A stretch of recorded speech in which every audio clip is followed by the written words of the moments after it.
పాదయాత్రపై చెరో కమిటీ. ఈ కన్ఫ్యూజన్ ఏమిటి? జనహిత పాదయాత్ర మీనాక్షి నటరాజన్ వర్సెస్ మహేష్ కుమార్ గౌడ్ గా మారిపోయిందా? పాదయాత్రపై చెరో కమిటీ ఎందుకు వేశారు? క్యాడర్ ని ఎందుకు కన్ఫ్యూజ్ చేస్తున్నారు? టీపీసీసీ చేపట్టిన పాదయాత్రపై కాంగ్రెస్ శ్రేణుల్లో గందరగోళం నెలకొంది. మొదటి విడత పాదయాత్ర సందర్భంగా రామగుండం ఎమ్మెల్యే రాజ్ ఠాకూర్ ఆధ్వర్యంలో ఒక కమిటీని వేశారు మీనాక్షి నటరాజన్. దీంతో ఆ పాదయాత్రను మీనాక్షి పాదయాత్ర అని చెప్పుకున్నారు కాంగ్రెస్ నేతలు.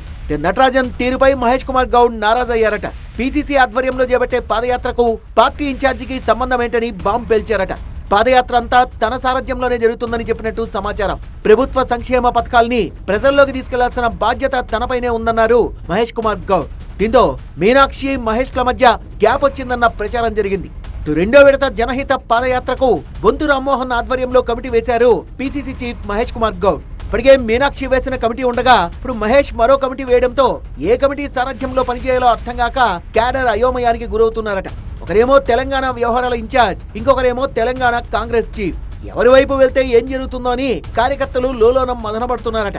మొత్తం మీద ఈ పాదయాత్ర మీనాక్షి నటరాజన్ది కాదని, పీసీసీ చీఫ్ పాదయాత్ర అన్న విషయాన్ని కాంగ్రెస్ శ్రేణుల్లోకి తీసుకెళ్లడంలో అయితే మహేష్ గౌడ్ సక్సెస్ అయ్యారంటున్నారు ఆయన అభిమానులు. మరి పరిణామాలపై మీనాక్షి రియాక్షన్ ఎలా ఉంటుందో చూడాలి.